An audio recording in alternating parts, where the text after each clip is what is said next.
اس کے علاوہ یہ بھی یاد رکھیں کہ ضروری نہیں کہ انسان دوسرے کی چیز کو دیکھے اور دل میں تکلیف محسوس کرے کہ میرے پاس کیوں نہیں، یا اس کے پاس اتنی اچھی چیز ہے، اتنی ساری چیز ہے تو ہی نظر لگے گی، یعنی دوسروں کو نظر لگ سکتی ہے کسی کی، بلکہ انسان کی اپنی بھی اپنے آپ کو نظر لگتی ہے۔ سوال یہ ذہن میں آتا ہے کہ انسان بھلا اپنی تکلیف کیسے محسوس کرے گا؟ یعنی اپنی چیز کو دیکھ کر تو کوئی تکلیف محسوس نہیں کرتا،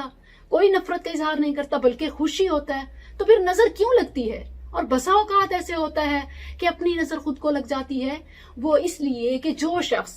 اپنی چیز کو، اپنے پاس موجود نعمت کو دیکھ کر رب کا شکر ادا نہیں کرتا،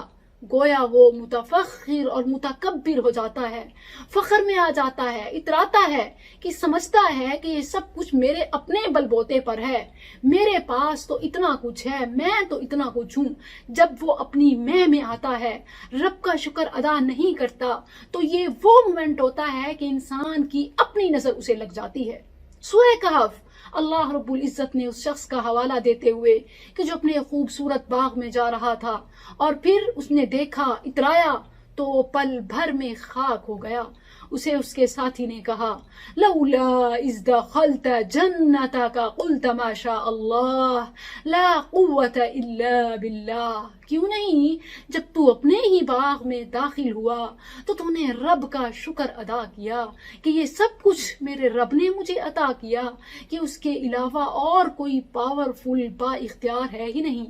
تو جب بھی کسی بھی چیز کو دیکھیں، کسی دوسرے کے پاس کوئی نعمت یا ایون اپنے پاس بھی، تو ضرور پڑھنا چاہیے لا حول ولا قوت الا باللہ۔ مزید اس حوالے سے تو ہم ڈسکس کریں گے کہ کیا دعائیں ہیں، کیا علاج ہیں، کیا طریقے ہیں، لیکن آج ہم یہ دیکھ رہے ہیں کہ قرآن میں کس حد تک اس کا وجود ثابت ہے۔ قرآن کریم سے میں نے آپ کو بتا دیا، اب آئیے احادیث نبویہ کی طرف بڑھتے ہیں۔ ام المؤمنین عائشہ رضی اللہ عنہا فرماتی ہیں کہ ان العین حق، رسول اللہ صلی اللہ علیہ وسلم نے فرمایا استعیذوا باللہ من العین فإن العین حق، نظر برحق ہے، اللہ سے نظر بد سے بچنے کے لیے پناہ مانگتے رہو، بالکل ایسے جیسے شیطان سے پناہ مانگتے ہیں، اعوذ باللہ من الشیطان الرجیم، تو ایسے ہی سکھایا استعیذوا باللہ من العین، نظر بد سے بھی بچنے کے لیے اللہ سے پناہ مانگتے رہو، کیونکہ اختیار کل کا مالک تو صرف وہی ہے۔ اور پھر جابر بن عبداللہ رضی اللہ عنہما ایک ایسے صحابی ہیں کہ انہوں نے ایک شخص جو سہل نامی ہے اسے دیکھا مدینہ میں کہ وہ اپنا جبہ اتار کر نہا رہا تھا، گورے چٹے جسم کا، خوبصورت جسم کا مالک تھا۔ جب اسے نہاتے ہوئے دیکھا جابر بن عبداللہ رضی اللہ عنہما نے تو کہنے لگے کہ اتنا خوبصورت جسم، شاید اتنا تو نئی نویلی دلہن کبھی نہیں ہوتا ہوگا۔ بس یہ کہنے کی دیر تھی کہ وہ خوبصورت صحت مند انسان گرا اور اتنا علیل ہوا کہ سر اٹھانے کے قابل نہ رہا۔ رسول اللہ صلی اللہ علیہ وسلم تک جب یہ معاملہ پہنچا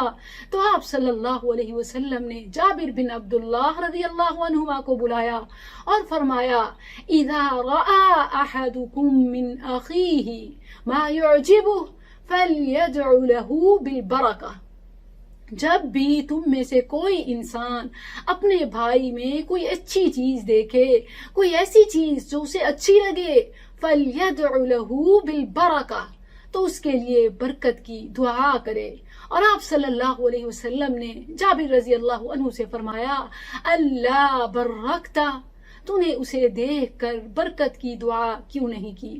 تو انشاءاللہ مزید آگے کہ وہ پریکاشنز کیا ہیں، وہ طریقے کیا ہیں، وہ دعائیں کیا ہیں، اور وہ ریومرز کیا ہیں کہ جن کو ہمارے بڑے بزرگ بتاتے ہیں کہ یہ کریں ٹوٹ کے تو آپ بچ سکیں گے۔ اور یہ ناظرین خوش آمدید، مرحبا and welcome to Misbah Ahmed social media.